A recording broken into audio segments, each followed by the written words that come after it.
Assalamu alaikum. Welcome yet again to our second episode of Untold Diaries. Today we have a very special guest by the name of Fiza Hafiz. Fiza has just finished her BSc Honours in Space Sciences from Punjab University, and her journey from her school years to where she is today again is worth sharing. And so I will now, Fiza, over to you and let Fiza talk about her story. Thank you so much, ma'am, first of all, for this kind welcome. And it's really a great pleasure for me to be here today. And I'm really excited to share all my journey with all of you and with my ma'am as well. फिजा हम ऐसे करते हैं कि हम इसका आगाज क्योंकि ये अनटोल्ड डायरीज है तो इसका मतलब है कि थोड़ा जो जहाँ आप आज हैं और जो आप आज का काम है या आपकी जो सोच है तो थोड़ा सा हम इसकी आपकी बिगिनिंग जो आपकी जहाँ जहाँ से आपका आगाज हुआ आपकी तालीम का आपकी सोच की इर्तिका हुई तो हम उधर से बात शुरू करते हैं तो जो आपके दिल में आता है जो आप चीज़ समझती हैं जिससे लोगों को फायदा हो या उसमें दिलचस्पी हो स्पेशली दिस इज टारगेटेड जो younger girls and boys who can be inspired by your story. So basically अगर मैं स्टार्ट से करूँ अपने एकेडमिक से स्टार्ट करूँ तो दैट वाज द टाइम के जब हमारी अपने नेबर्स में एक स्कूल इनिशिएट हुआ। कहाँ आपका मेरा घर कैंची पे है। कैंची लाहौर में और हमारे नेबर्स में ही ना एक स्कूल इनिशिएट किया गया और उसका नाम था संजय नगर। तो संजय नगर की ही कुछ खातून मतलब जो टीचर्स थी जो हेड थी उन्होंने कैंपेन एक चलाई और मुख्तलिफ स्ट्रीट में मतलब आपकी मतलब कम्युनिटी में एग्जैक्टली कम्युनिटी में और भी बहुत सी इलाकों में जाकर उन्होंने ये कैंपेन चलाई कि भाई हमने एक स्कूल स्टार्ट किया है जो कि इंग्लिश मीडियम है और वहाँ पे क्वालिटी एजुकेशन दी जाएगी गर्ल्स को ऐसी एजुकेशन जो कि बहुत से पेरेंट्स चाहते हैं कि उनकी बेटियों को मिले but due to some resources और कुछ कॉम्प्लिकेशंस ऐसी होती हैं जिसकी वजह से वो नहीं दे पाते हैं और फीस स्ट्रक्चर्स का भी कुछ मसले मसाइल होते हैं फाइनेंशियल ये स्कूल का टोटली फ्री स्कूल था या exactly at the very beginning it was totally a free school जब आपने ज्वाइन किया exactly और बेसिकली मैं जो थी अपनी बहनों में तीसरी हूँ मतलब थर्ड हूँ अच्छा तो मेरे से बड़ी दो बहनें और ये तो जब टाइम था तो मम्मा वो सर्चिंग फॉर स्कूल्स अच्छा तो अम्मी को बहुत शौक था कि मेरी बच्चियाँ बहुत पढ़ें बहुत आगे जाएं क्योंकि वी आर थ्री सिस्टर्स और उनको होप्स ही हमारे से हैं तो अम्मी के पास मैम आई और उन्होंने बोला कि हमारा ऐसे स्कूल स्टार्ट हो रहा है अगर आप चाहती हैं तो सिर्फ बच्चियों को एडमिट करवा लें एक्चुअली तब मेरी जो मेरे से बड़ी वाली सिस्टर है वो शी वाज सो यंग मतलब बहुत छोटी थी बट उनका नाम उन्होंने लिख लिया था कि जैसे ही थोड़ी सी कैपेबल होगी स्टडी के लिए तो ये ज्वाइन कर लेगी मतलब वो स्कूल अर्ली ईयर्स से शुरू Exactly. होता था तो आई सपोज 4-5 साल का जो एज ग्रुप था एग्जैक्टली तो उन बच्चियों को टारगेट किया जा रहा जी इस तरह सिलसिला चला और हमारे करीबी इलाके में एडमिट हो गई मेरी दोनों बहनें और और माशाल्लाह आप से तब छोटी थी तो आप नहीं गई मैं तो थी नहीं अच्छा आप पैदा ही नहीं मैं तो थी नहीं तो आफ्टर सम टाइम जब मेरी बर्थ हुई और अम्मा जब मेरे लिए जब मैं भी थोड़ा सा दूर हुई तो मम्मा का खा के इसको भी मैं क्वालिटी एजुकेशन के लिए जाहिर है संजय नगर में ही मैं एडमिट करवाऊँ क्योंकि वहाँ पर संजय नगर की अगर मैं बात करूँ तो सिवाय सिर्फ वो कहते हैं ना कि एक मशीन बन जाता है एक इंसान एक रोबोट बन जाता है तो ये आपने किताबें पढ़नी है जो सिलेबस है उसी के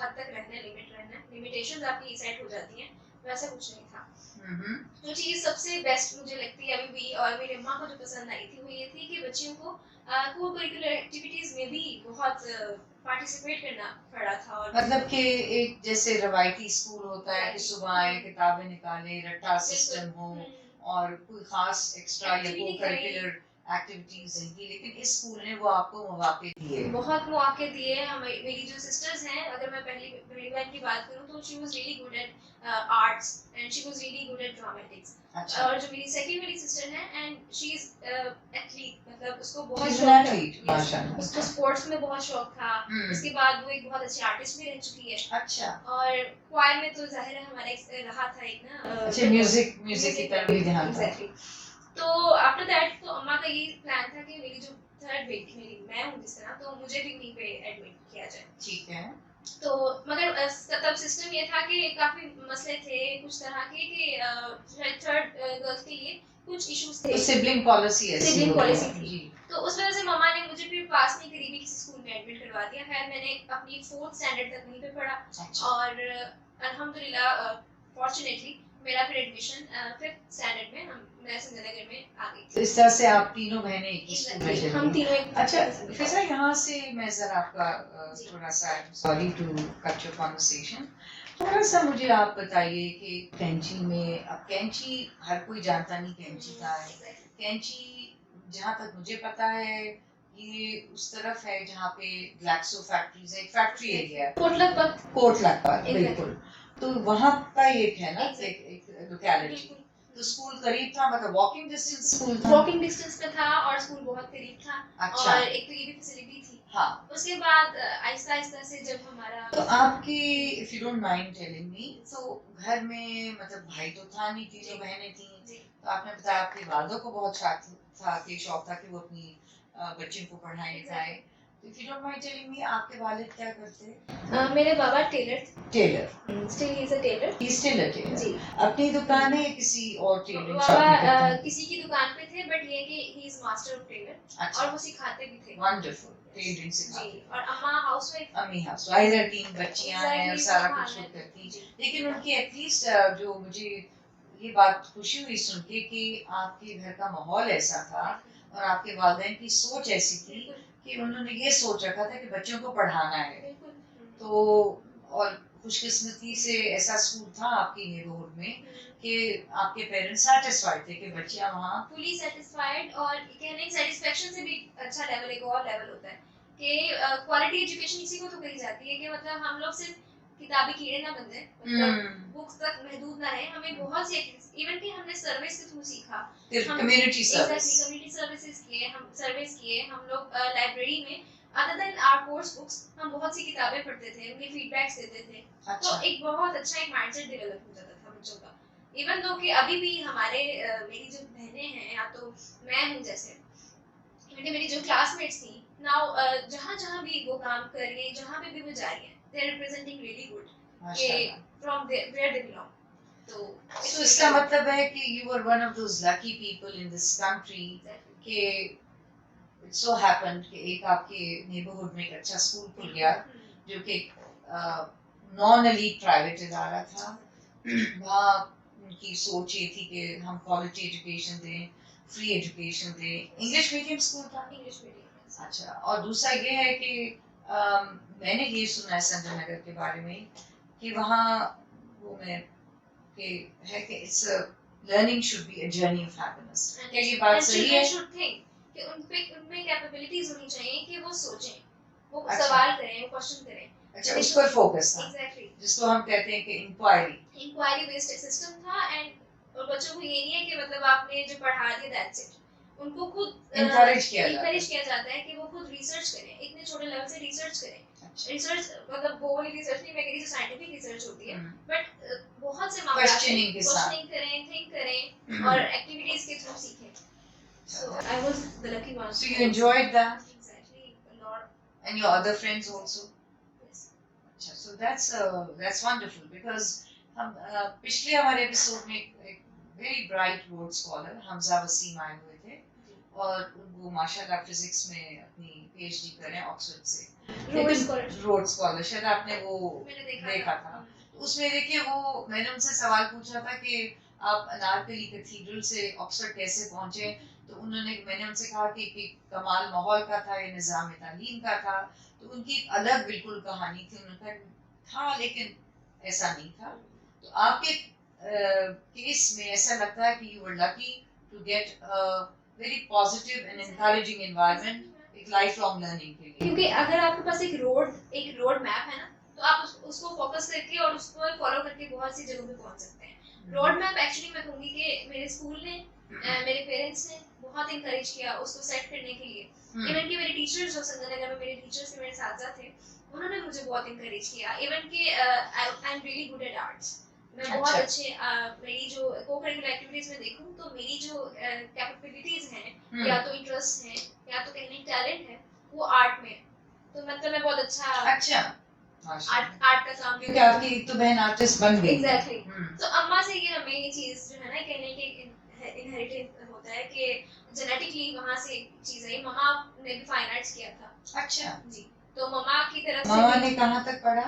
अम्मी ने वैसे तो किया था 10th तक, बट हाँ।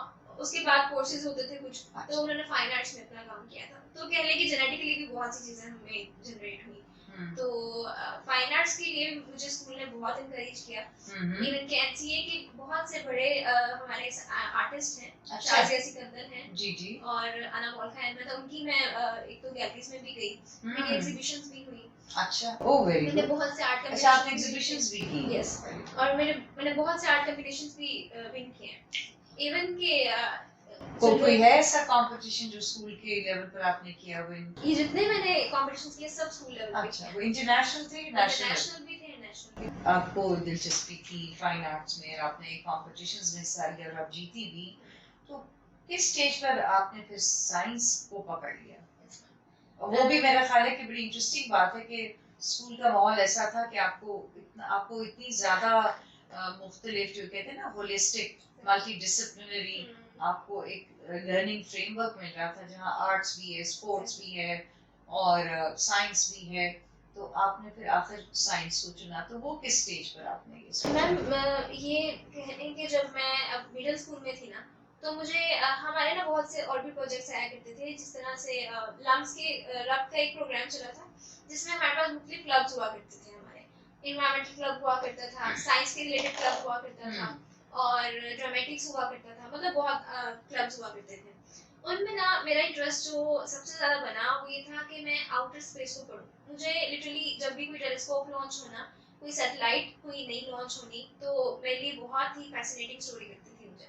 सो मैं खुद इस पे आर्टिकल्स लिखा करती थी, ब्लैक होल्स पे और भी बहुत सी सेलेस्टियल ऑब्जेक्ट्स हैं जिनको पढ़ा करती थी खुद से। और टीचर्स ने मुझे, स्पेशली अगर मैं मेंशन करूं, तो मेरे टीचर हैं सर अहमद नवान, उन्होंने मुझे बहुत सपोर्ट किया इस सिलसिले में। आप मुझे बताए कि शायद वो उन्होंने GCU से, गवर्नमेंट कॉलेज यूनिवर्सिटी से एमफिल फिजिक्स किया और वो संजय नगर में पढ़ा रहे थे। और मैं आपको लकी समझती थी, उन्होंने मुझे फिजिक्स पढ़ाई और उनकी वजह से ही मेरी जो इंटरेस्ट था स्पेशली आउटर स्पेस के लिए, एस्ट्रोनॉमी, इवन कॉस्मोलॉजी, एस्ट्रोफिजिक्स, तो उन्होंने बहुत मेरी हेल्प आउट की। और मैं जब आर्टिकल्स लिखती थी उनको मैं दिखाया करती थी। तो this was the turning phase कि आर्ट तो था, तो आर्ट एक कहने की एक इंट्रिंसिक मेरी प्रॉपर्टी थी, मतलब मेरी ऐसी इनहेरेंट जो आपके अंदर की एक कुदरती तौर पर आपकी इंक्लिनेशन थी वो जो खत्म तो नहीं है हो सकती, जिसको मैं अभी भी बहुत सी अपनी फील्ड में बड़ी जगह पे यूटिलाइज करती हूँ। और मेरा जो मेजर इंटरेस्ट था that was in space sciences. Space sciences, but मैं थोड़ा सा डिसअपॉइंट थी। मुझे था कि शायद, क्योंकि रिसर्च भी इतनी मैंने की थी खास, मुझे था कि शायद ना स्पेस साइंस के लिए कोई खास इदारा नहीं है other than IST, Institute of Space and Technology from Islamabad और HSU। तो फिर मेरी फ्रेंड, मेरी क्लासमेट इकरत फजल जो मेरे साथ थी, वो आपकी स्कूल में थी, इसी स्कूल में, और उसने फिर मुझे कहा कि फिजा पंजाब यूनिवर्सिटी में भी बहुत पुराना डिपार्टमेंट है स्पेस साइंसेस का, तो वहाँ करवा रहे हैं, तो तुम भी आ जाओ, मैं एडमिशन के लिए जा रही हूँ। सो लिटरली मैम मेरा NCA में भी दाखिला तकरीबन हो गया था, PUCAD में भी हो गया था। बट मेरा जो एक साइड इंटरेस्ट था, साइड कह लें तो मेजर इंटरेस्ट था, that was in space sciences. तो आई वाज रियली ग्लैड कि शुक्र अल्लाह का कि कहीं पे कुछ करवा रहे हैं। सो मैं और इकरत गए और हमने एक दिन पहले जाकर अपना एडमिशन करवाया और अल्हम्दुलिल्लाह फर्स्ट लिस्ट में हमारा नाम आ गया। माशाल्लाह, दैट्स वंडरफुल। अच्छा अब मुझे ऐसे लग रहा है कि आपने तो फिर FFC भी संजय नगर से? एग्जैक्टली, मैट्रिक के बाद मतलब आपने FSC की होगी ना? FSC pre engineering. ये तो बहुत अच्छा हुआ कि आपने FSC कर ली, क्योंकि उस बेसिस पर फिर आप एक साइंस में आप एडमिशन, और आप दोनों की टॉप पर नाम आया और इतर भी इसी में साइंस में इंटरेस्टेड थी। How wonderful. तो आप दोनों फिर आपने डिपार्टमेंट ऑफ स्पेस साइंसेस में दाखिला ले लिया। अच्छा, तो यानी अब हम पहुंच गए, आपने संजय नगर से पढ़ा, एक्सपोजर हुआ, आर्टिस्ट बनना चाह रही थी, फिर आपको पता चला कि भी there is a big universe out there, आपको कॉस्मोलॉजी में इंटरेस्ट हुआ, तो क्यूरियोसिटी यानी आपकी एक हो गई, और फिर आपने मतलब FSC में जब आप पहुंची तो आपने फैसला कर लिया you want to do space sciences. So that's wonderful. तो माशाल्लाह अब आपने स्पेस साइंसेस की डिग्री BSc ऑनर्स में कर ली, और अब मैं थोड़ा सा जो आपने मुझे भेजा है वो मैं ज़रा सा जो आपके थीसिस का टाइटल पढ़ूंगी, और आपसे बात करने के बाद तो मुझे समझ आ गई है। और इंटरेस्टिंगली जब हम बात कर रहे थे फिजा, तो उस वक्त फ्लड्स अभी इस तरह से नहीं आए थे, मगर हम क्लाइमेट चेंज की बात कर रहे थे। और जब मैंने आपसे बात की तो आपने मुझे अपने जब थीसिस के बारे में बताया, तो मैंने सोचा कि शायद आप एस्ट्रोफिजिक्स में या कॉस्मोलॉजी में हैं। तो पता ये चला कि through that journey, that 4 year journey Punjab university, आपको वहाँ पर भी बहुत एक्सपोजर हुआ और आप बहुत डाइवर्स आपको एक्सपोजर हुआ। और स्पेस साइंसेस का डिपार्टमेंट डाइवर्स डिपार्टमेंट था कि आपको जो डिफरेंट सब सेक्शंस ऑफ साइंटिफिक रिसर्च है, आपको मौका मिला to be part of those researches. और फाइनली आपने फोकस अपना किया, जो कि मैं आपको बताती हूँ। आप अच्छा, मैं सिर्फ टाइटल बोलूँगी और आप इसको indices based mapping of terrestrial vegetative land cover of Pakistan। Yes. अच्छा, ये आपके टाइटल है आपके थीसिस, जिसमें आपको गोल्ड मेडल मिला। Yes, ma'am. Would you like to tell us something about and share something about your research and why you did this, और इसमें इसका मतलब क्या है और क्लाइमेट चेंज के हवाले से किस तरह? Actually, और ये सॉरी टू कट यू, ये आपने बताया कि ये स्टडी थी आपने 20 years of पाकिस्तान के yes, लिए for the past 20 years. ये बात over to you. So first of all, अगर मैं बात करूँ, क्योंकि जब भी किसी को बताते हैं ना कि भाई स्पेस साइंस की डिग्री ली and then I am doing my research in mapping of terrestrial vegetative land cover. So the thing mapping of terrestrial vegetative. Terrestrial means कि something that is on the ground, that is not under the water or something. ठीक है, that is on the ground, on the land. So space sciences में जब हमने पढ़ना start किया, that was all about astronomy first of all.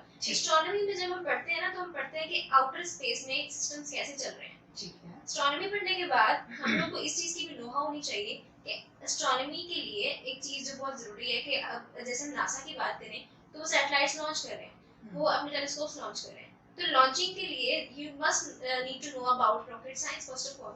तो हमने rocket science भी पढ़ी, हमने रॉकेट साइंस के साथ एरोस्पेस इंजीनियरिंग के सब्जेक्ट्स पढ़े कि जिसमें ये पता चला कि सैटेलाइट्स एक्चुअली में काम कैसे करते हैं, how they are launched and how they're working. The GIS mapping. Exactly. That's all about SATCOM. SATCOM. Satellite हमसे कम्युनिकेट कैसे करता है। ठीक है। इसके लिए एस्ट्रोनॉमी पढ़ना जरूरी था। एस्ट्रोनॉमी के बाद हमने सैटकॉम पढ़ा एंड देन सैटकॉम के बाद हमें ये पता चला कि आप ग्राउंड पे आप सैटेलाइट के थ्रू ना सिर्फ ये कि बहुत से यूनिवर्स के फासले पे जो मौजूद सेलेस्टियल ऑब्जेक्ट्स हैं, गैलेक्सीज हैं, प्लैनेट्स हैं, जो प्लैनेट्स हैं, आप उनको स्टडी कर सकते हैं। बजाय इसके आप उसके तो कर रहे हैं, स्टडी कर रहे हैं, आप अपने प्लैनेट को भी ऑब्जर्व करें उन्हीं सैटेलाइट्स के थ्रू। आप देखिए ना, हमारे यहाँ पे अगर हम फ्लड की बात कर रहे हैं तो it's a ongoing process, it's an ongoing phenomena, something like that. So अगर आपने आज आसमान से या तो स्पेस से कहीं से फ्लड की तस्वीर ली है तो you need to have a data for all of the days. तो आप रोज की इमेज लेते हैं, आप देखते हैं कि वो फ्लड की इंटेंसिटी कहाँ पे ज्यादा है, कहाँ पे कम है, मतलब डेली डेटा एग्जामिन करते हैं। एग्जैक्टली। तो आप सैटेलाइट के थ्रू करते हैं रिमोट सेंसिंग। रिमोट सेंसिंग का मतलब है आप किसी चीज को सेंस करें विदाउट टचिंग इट। तो रिमोटली आप किसी चीज को सेंस करें, that can be a satellite, that can be a mobile phone. अगर आप अपनी तस्वीर खींचते हैं किसी चीज की, that is also remote sensing. So हमने सैटेलाइट रिमोट सेंसिंग पढ़ी, जिसमें हमने देखा कि किस तरह से सैटेलाइट डेटा कलेक्ट करते हैं। और सैटेलाइट में भी बहुत सी टाइप्स हैं, मजीद आगे खैर मैं उसको इन डेप्थ नहीं जाऊंगी। तो हमारा जो मेजर कंसर्न था दैट वाज ऑल अबाउट कि रिमोट सेंसिंग सैटेलाइट्स, जिनमें एक मैं नाम ले लेती हूँ, मोडिस एक सेंसर है जो एक सैटेलाइट पे लगा हुआ है। कहाँ पे सैटेलाइट है टेरा। ये कहाँ का सैटेलाइट है? ये नासा और ऐसा इनकी कंबाइन एक कहने की एक कंट्रीब्यूशंस की करते हैं ये हमेशा, और इनकी कंबाइन एक प्रोग्राम है। और MODIS is a sensor that is on board Terra and Aqua and Terra both satellites. तो उसका हमने डेटा लिया, हमने वो लॉन्च हुआ था 2000 में, 2000 में। तब से अब तक वहाँ पे डेटा अवेलेबल था। और मैं आपको एक और मजे की बात बताऊँ, बहुत से लोग क्वेश्चन ये करते हैं कि आपने इतना सैटेलाइट डेटा कहाँ से ले लिया, आपके पास इतना पैसा था या आपके एक्सपेंसेस थे? तो एक सिंपल सी ये क्लियर बात है कि नासा की तरफ से और भी बहुत सी स्पेस ऑर्गेनाइजेशंस की तरफ से डेटा फ्रीली अवेलेबल। अच्छा, free access to data. Open source data. और ये ओपन सोर्स डेटा है at NASA's website. NASA's like USGS है वेबसाइट, हमारे अच्छा। पास गूगल अर्थ इंजन एक ऐसा क्लाउड कंप्यूटिंग प्लेटफॉर्म है हम्म। कि जहां से आप डेली डेटा ले सकते हैं। तो ये आपके डिपार्टमेंट को भी एक्सेस थी और Exactly. आपके मतलब ये Even दुनिया it भर is जो भी ex- एनीबडी है। Exactly. That's wonderful.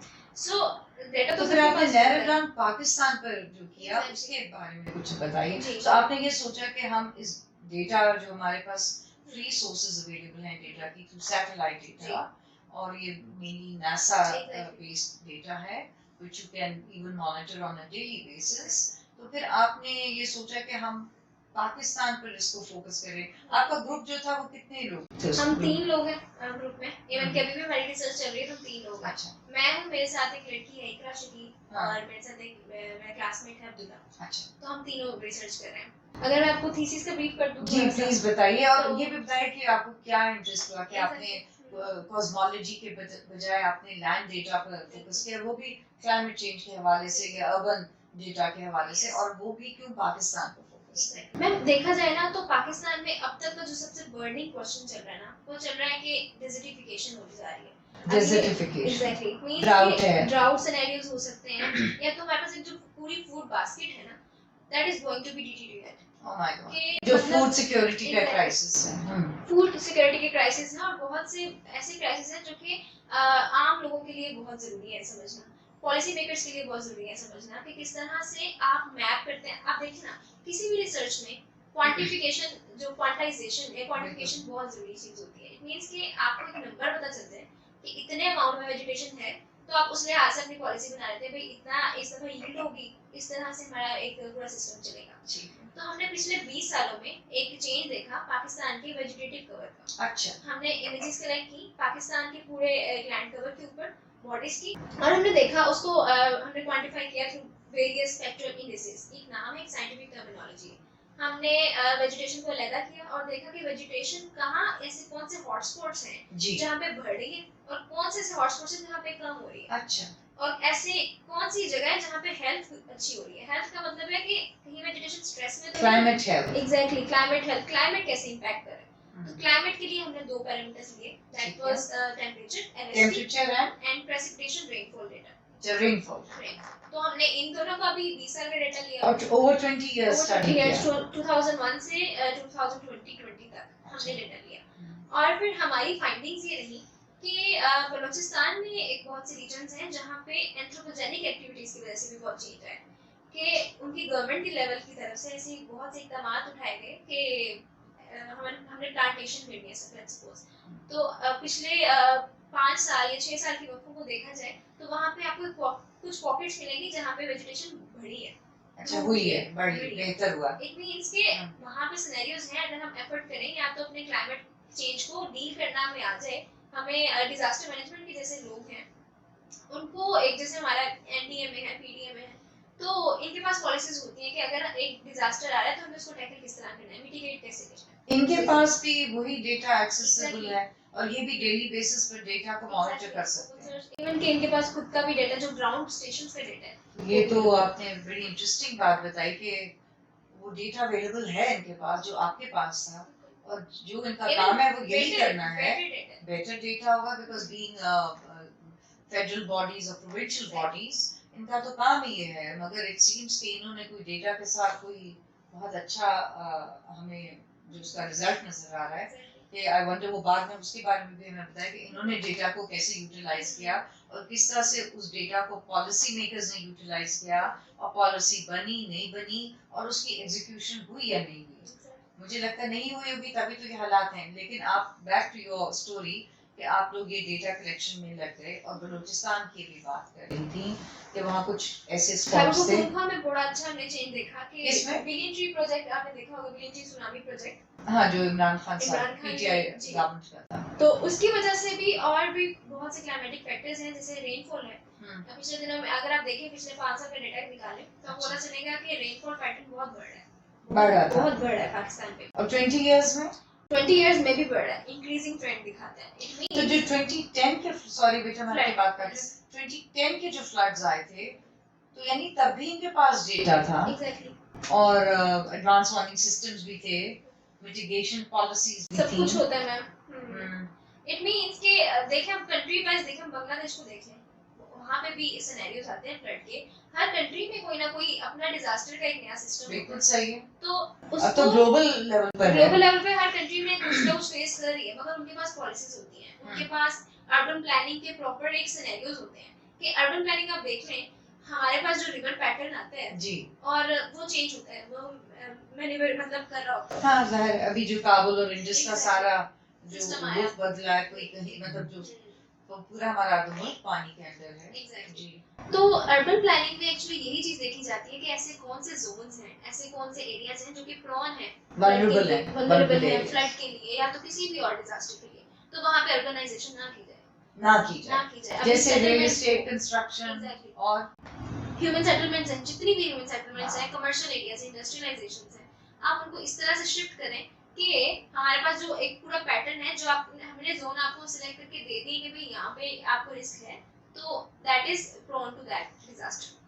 यानी कि ये हमारे पास इंफॉर्मेशन, अगर आप एज अ रिसर्च स्टूडेंट हैं, आपके पास है, तो जो हमारी बॉडीज हैं, रेगुलेटरी बॉडीज हैं, और जो हमारे डेटा सेंटर्स हैं, और जो इस पूरे इस मेटेरोलॉजिकल क्लाइमेट चेंज को देख रहे हैं, अर्बन जोनिंग प्लानिंग को देख रहे हैं, तो यानी कि उनके पास ये सब इंफॉर्मेशन है, और इट ऑल डिपेंड्स कि आप इंप्लीमेंट कैसे कर रहे हो। इम्प्लीमेंटेशन में सबसे बड़ा गैप, इम्प्लीमेंटेशन वो भी हाई स्केल पे सब करते हैं, जो आपने 20 साल में पढ़ा देखा, आपको मालूम है कि ये वल्नरेबल एरियाज हैं, यहाँ फ्लडिंग हो सकती है, यहाँ ड्राउट आ सकता है, यहाँ रिवर का पैटर्न चेंज हो सकता है, जिसको हम क्लाइमेट मॉडलिंग कहते हैं। तो क्लाइमेट मॉडलिंग अगर आप लोग कर सकते हैं, तो ये लोग क्यों नहीं फिर और मैम ये तो हम अभी तो मैंने बीएस किया है और अभी बहुत सी चीजों को हम एक्सप्लोर कर रहे हैं, हम इनिशियल लेवल पे हमारे जो रिसर्च जो बड़े लेवल पे हैं, दे आर मतलब डूइंग ग्रेट रिसर्चेस, और उनके पास ऐसे डेटा सेट्स हैं जो कि बहुत प्रिसाइज हैं, मतलब बहुत अच्छे हैं, जिनको देखते हुए हम बहुत अच्छी पॉलिसीज बना सकते हैं। Exactly, large data sets with very precise findings. But again वही वो स्टोरी, अगर वही हम बात करें कि गवर्नमेंट लेवल पे जब बात चली जाती है, they didn't take any actions regarding any climate change or something. तो बेटा जो रिसर्चर्स हैं, एकेडेमिया है, जैसे आप लोग हो, स्टूडेंट बॉडी, आपके सुपरवाइजर्स, तो वो क्यों नहीं प्रेशर ग्रुप बनते और इन लोगों को कहते भी ये डेटा आया है, ये होने वाला है, आप लोग कुछ ऐसे मिटिगेशन मेजर्स लें, आप लोग एडवांस वार्निंग सिस्टम्स रखें। तो जो आप लोगों, जो मुझे बात आपसे समझ आ रही है कि very sad and very, I think it's a crisis of governance, कि policy makers maybe they don't even understand the importance of it, या ये वो बहुत selfish हैं, या वो real estate की माफिया है, या कोई और माफिया है, urban planning में कितनी urban cities में population और food माफिया है, तो हो सकता है उनका प्रेशर हो कि जी कुछ ना करें। तो क्या एक और बात शेयर करती हूँ कि पिछले 2 सालों से हमारा एक प्रपोजल गया था हमारे सुपरवाइजर्स की तरफ से, हमारे डिपार्टमेंट की तरफ से, ओवरऑल मतलब पूरे नेशनल लेवल पे बहुत से प्रपोजल जाते हैं कि भाई हमें एक रिसर्च लैब चाहिए जिसमें हम रिसर्च अच्छी करें और आपको डेटा प्रोवाइड करें, उस स्पेस पर आप फिर अपने गवर्नमेंट लेवल पे कोई एक्शन लें, कोई प्रोजेक्ट प्लान करें। तो अल्हम्दुलिल्लाह पिछले 2 इयर्स में हमारा जो प्रपोजल था वो अप्रूव हुआ, और हमारी जो लैब है RSGCR है, remote sensing GIS and climatic research lab. तो ये बेसिकली ये काम कर रही है कि किस तरह से क्लाइमेटिक कंडीशंस को देखते हुए हम लोग रिमोट सेंसिंग को यूज करते हैं, किस तरह क्लाइमेट को स्टडी कर सकते हैं। ठीक है, हम क्लाइमेट की चेंजिंग पैटर्न्स को स्टडी कर सकते हैं, जिसकी वजह से हम बहुत से मिटिगेशन के आप रिपोर्ट सेंड कर सकते हैं कि भाई ये काम कर लो, एडाप्टेशन मिटिगेशन के लिहाज से। तो अल्हम्दुलिल्लाह पिछले 3 इयर्स में हमें गवर्नमेंट की तरफ से जो एक कहने के अचीवमेंट के लिए ना एक पूरा टारगेट सेट होता है कि आपने इतने टारगेट्स को अचीव करना है। तो टारगेट्स तो जितने भी थे उसके बरक्स देखा जाए तो हमने 1100 परसेंटेजेस के अक्रॉस हमारी अचीवमेंट्स रही हैं, मतलब बहुत से टास्क हैं, और हमने बहुत से हमारी लैब ने कोलैबोरेट किया एग्रीकल्चर सेक्टर्स के साथ, क्लाइमेट के सेक्टर्स के साथ, और भी ऐसे सेक्टर्स क्रॉस सेक्टोरल था, एग्रीकल्चर, क्लाइमेट, अर्बन है department, even economics department, really. तो बहुत से ऐसे जो कि डिपार्टमेंट जो जिनका कोई ताल्लुक नहीं बनता देखा जाए तो, बट लेकिन आप लोगों ने उनके साथ कोलैबोरेशन की, डेटा शेयर किया कि ताकि उसको भी वो भी यूटिलाइज कर सकें। अच्छा, तो अभी ये काम प्रोसेसेस में है। तो हम एक सोच सकते हैं कि इन फ्यूचर हो सकता है कि बहुत सी बेहतरियां हमें मिल जाएं। अल्लाह करे अल्लाह करे। इन लोगों की अकल आए। बिल्कुल। ओके अच्छा, तो ये this is very interesting work Fiza, और मुझे तो वाकई नहीं मालूम था कि I am very happy to hear at one level, I am very happy to hear कि पंजाब यूनिवर्सिटी और ऐसे इदारों में डिपार्टमेंट्स हैं और स्टूडेंट्स और जी। सुपरवाइजर्स हैं जो ये बिल्कुल जो ग्लोबल स्टैंडर्ड्स के हवाले से वही काम कर रहे हैं जो बाहर कर रहे हैं, लेकिन जो मसला आ रहा है और जो असल चैलेंज वो ये है कि पॉलिसी मेकर्स के पास जब आप ये भेजते हैं वो उसकी इम्प्लीमेंटेशन तक नहीं लेकर जा रहे। अब वो एक that's a different story, but we must share it today with our audience कि काम तो आप लोग कर रहे हैं और डेटा भी हमारे पास है, मगर हम उसके ऊपर एक्शन नहीं ले रहे। अभी रिसेंटली हमने देखा होगा जो हीट वेव्स चली जी, हीट वेव्स की वजह से जो हमारे पास ये फ्लड का इम्पैक्ट है, इसको भी बहुत से लोग रिलेट करते हैं कि हीट वेव की वजह से जो हमारे पास जो ग्लेशियर का एक इम्पैक्ट है ना, ग्लेशियर्स है वहां से ग्लोफ एक नाम होता है, GLOF ग्लोफ। तो ग्लोफ उसका क्या मतलब है? Glacier lake outburst flood, glacier lake outburst ग्लोफ। अगर हम बात करें ग्लेशियर्स की, तो ग्लेशियर जैसे रिट्रीट हो रहे होते हैं, तो रिट्रीटिंग का मतलब है अपने साथ में बहुत लैंड मैस लेकर मूव कर रहे हैं। Glacier is not a Mickey mouse scenario. तो जब वो लैंड मैस मूव कर रहा होता है ना, तो अपने साथ नीचे जो ज़रात है, मिट्टी है, इवन के बहुत बड़ा लैंड है, उसको साथ लेकर चल रहा है, जिसमें रॉक्स भी हैं, जिसको जब वो लेकर मूव करता है तो अपने साथ पैटर्न्स, ये कहते हैं ना कि एक साथ जैसा छोड़ देता है पीछे, सही है, ठीक है, उसको हम कहते हैं मोरेन्स। मोरेन्स तो मोरेन्स जब इकट्ठी हो जाती है ना, तो एक कहने एक वॉल सी बना देती है, एक वॉल बना देती है, और पीछे सारा पानी उसका इकट्ठा रिट्रीट होकर मेल्ट होकर उस मोरेन के अंदर इकट्ठा हो जाता है। राइट। होता क्या है कि नेचुरली बहुत से जो हमारे पास सिनेरियोस है उसकी वजह से वो मोरेन फटता है, या तो किसी तरीके से वो बर्स्ट आउट होता है और वो सारा लेक का पानी नीचे आ जाता है। तो बहुत से फ्लड्स का फ्लडिंग फिर फ्लडिंग इससे भी आ रही है, प्रेसिपिटेशन का पैटर्न बहुत चेंज हो रहा है, उससे भी आ रही है, हीट वेव्स की वजह से भी बहुत मसले मसाइल हुए हैं, जिसकी वजह से फ्लडिंग आई है, और ये ग्लेशियर मेल्टिंग भी तो फैक्टर है। तो फिर अभी जो फ्लड्स आए तो इसमें ये सब कुछ ये कॉजेस थे, तो ग्लेशियर मेल्टिंग हुई और फिर ये सारा जो रिवर का जो कोर्स है उसमें भी उसका इम्पैक्ट होता है, उसके पैटर्न चेंज होते हैं, उसका जो हमारे पास रिवर का फ्लो है ना वो बहुत ब्रॉड हो जाता है, इतने साथ साथ कम्युनिटीज को भी हो सकता है वो ले जाए। तो तभी तो इतना ज्यादा हुआ कि कम्युनिटीज अफेक्ट हुई हैं, इतने गांव मतलब हमारे यहाँ अगर हम एनडीएमए की बात करें, किसी की बात करें, तो ये डिजास्टर मैनेजमेंट का डिपार्टमेंट है कि डिजास्टर ये सब कुछ अगर आपके पास इंफॉर्मेशन थी तो उनके पास भी तो होगी ना। मैं कहना ये चाह रही हूँ कि अगर डिजास्टर को मैनेज ही बस करना है तो बस डिजास्टर की मिटिगेशन भी तो होनी चाहिए। बिल्कुल, based on 20-year data, looking at 2010, 5 years ago भी आपने फिर इसको एनालिसिस किया, और जब से अब 4 साल से आपका प्रोग्राम था तो आप लोग ने ये देखा कि होगा in the context of Pakistan and also in the context of global warming and climate change. So you were expecting this and it happened. लेकिन अनफॉर्चुनेटली जो सेंटर्स हैं उन्होंने इसको प्रॉपरली इस डेटा को यूटिलाइज नहीं किया, उसकी एग्जीक्यूशन नहीं की, मिटिगेशन स्ट्रेटजी नहीं बनाई, तो ये फ्लडिंग वाज एक्सपेक्टेड फिजा आप लोग की स्टडी के basis? Yes, it was expected. चलें, this is I hope people who are listening, young people, policy makers, public, जिस आम हमारे जो सिविलियंस हैं, कि ये सोचिए कि ये सब कुछ हम कर सकते थे, तो ये हम कहते तो है नेचुरल कैलामिटी, लेकिन it is also a man made disaster. So Fiza we like to end this conversation here. आपने बहुत हमें मेरे लिए तो बहुत एक इंफॉर्मेटिव ये सारी बात है कि अगर आप लोग सब एज अ ग्रुप इतने अच्छे रिसर्च, हाई क्वालिटी रिसर्च हो रही है, बट बहुत अफसोस की बात है कि उसकी जो फुल इम्पैक्ट है वो नहीं हो रहा। अब फिर आपके फ्यूचर प्लान्स क्या हैं? बेसिकली अभी तो मैंने अपनी बीएस मुकम्मल किया है, और अब से आपको गोल्ड मेडल मिला है, अल्हम्दुलिल्लाह, मुबारक हो उसकी। Thank you so much ma'am.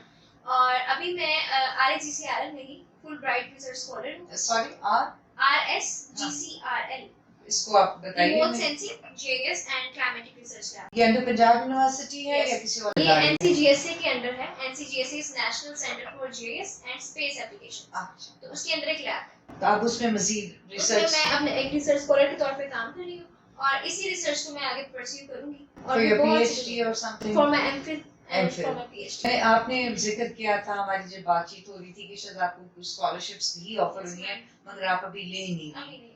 तो और उसकी स्कॉलरशिप्स वजह क्या है? तो मैं चाह रही हूँ कि मैं अपने आप को मजीद इस लेवल पे स्ट्रॉन्ग कर लूँ कि आगे मैं इससे भी अच्छे लेवल पे काम कर सकूँ। अच्छा, मैं पब्लिकेशंस आप करना पब्लिकेशंस करना चाहती हूँ, मैं रिसर्च पब्लिकेशंस जिसमें मैं अपने क्लाइमेट चेंज को भी देख रही हूँ, डिजर्टिफिकेशंस के सिनेरियोज को भी देख रही हूँ। उसके साथ-साथ मैं एक कह लें कि साउथ एशिया में भी मैं इंशाल्लाह। अच्छा, that's wonderful to hear Fiza कि पाकिस्तान से आप जैसी बच्चियां खास तौर पर specially girls from there is nothing wrong it's I mean मैं सच बताऊं कि मैं बहुत मेरा इंटरेक्शन रहता है यंग लोगों से, स्टूडेंट से, लेकिन जिस तरह से आपने मुझे आज एंड आई होप जो हमारे व्यूअर्स हैं उन्होंने भी बात समझी है कि किस तरह से we connect data collection research with how we can tackle and the challenge of climate change in Pakistan and the climate disasters जो हो रहे हैं, हम सब कुछ कर सकते हैं लेकिन थोड़ा सा अभी हम हमारा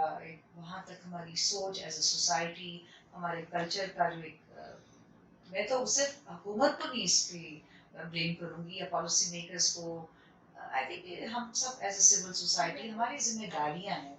So I'm very happy to hear that as a young person you opted to continue with your research in Pakistan. One more thing I would like to add. जी please go ahead.